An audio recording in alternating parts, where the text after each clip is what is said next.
So this is Mary Collins from LifeHakx Media and Radio X, and I'm back with Romain Charles, our engineer from the Mars mission, 520 days in his own little lockdown, but for a good cause, which will help our cause right now, because we are all experiencing what it's like to be on lockdown, in isolation, staying home, quote unquote, thanks to the COVID-19 pandemic. It's lovely to have you back. Thank you for joining us. My pleasure. We were talking about participants and their ability to survive because of personalities, and whether the personalities were different or the same. The ability to be creative and understanding towards each other made a big difference. But what was it like space-wise? I mean, how big of a space were you guys living in for a year and a half?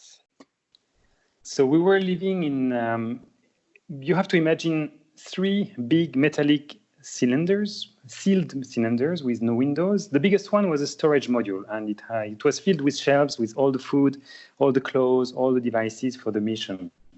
The second one was the living module, the most important for us, and it was roughly the size of a bus.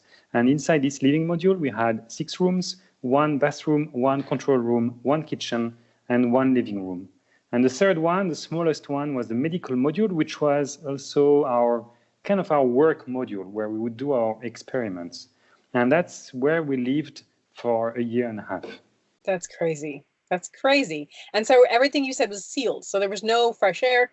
It was just through ventilator or, like air systems. Right. Yes. And we even had a small overpressure so that if there was any leak anywhere, the air from the inside would go outside and nothing from the outside would come in. Wow. I wouldn't even ask about how awkward that is if someone eats too many beans. But anyway, so, okay. So when it comes to, we were saying that, you were saying there wasn't actually any tension, or maybe there was tension, but there was no conflict between you and the other participants.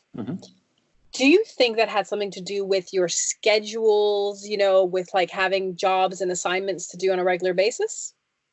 I think it helps. At least for me, it really helps to have a schedule and, more importantly, a routine.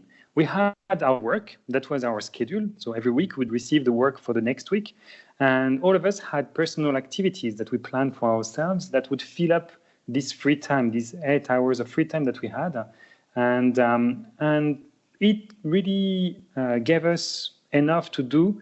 And it was, at least for me, coming from an advice that I had received from a colleague who was a former submariner. When I knew that I was selected, I went to him directly saying, okay, you know what it is to be in a submarine. What do you have any tips for me? And one of them was stay busy.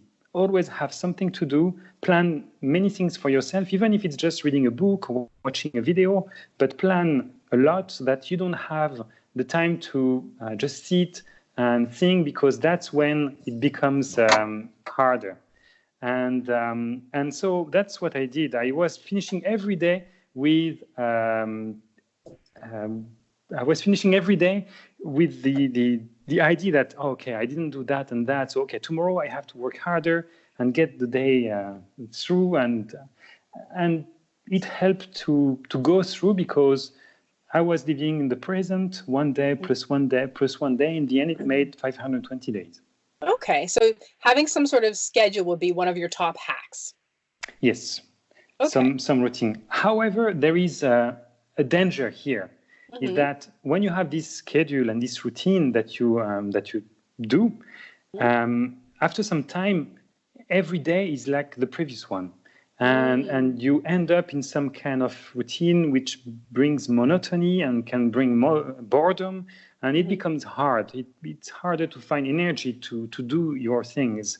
So it's also important to be creative and break this monotony by making a day a different one. It can be small things, but just making it different brings you back some energy and helps you go through. Okay. So are there any things that you would recommend that are definitely part of a schedule, like exercise? Or do you think a lazy day and then a day exercising and then a day with how does that work? Well, it's personal in a way.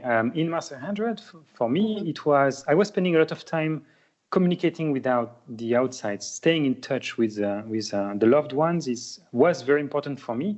And so that was a big part of my free time. But I also had some lessons to improve my Russians. I was playing a bit of guitar, little things like that. I would plan a certain amount of hours per week that I wanted to do it.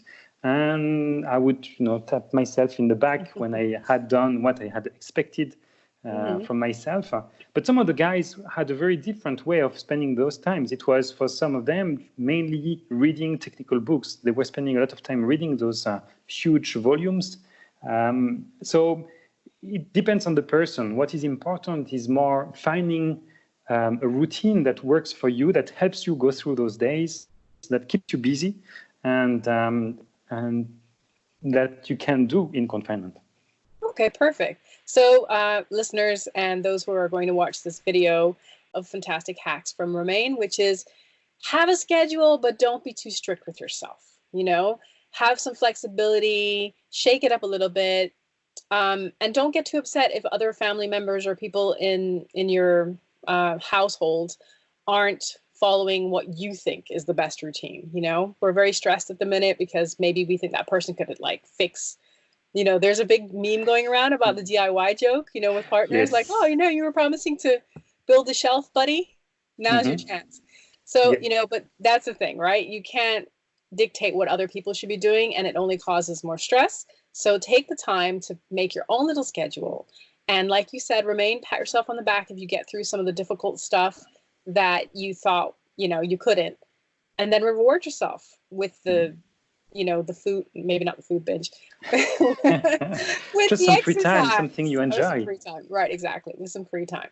That's brilliant. Thank you so much for those hacks. We will continue with wonderful Romain Charles from Mars Mission 500. Thank you so much, Romain. You're welcome.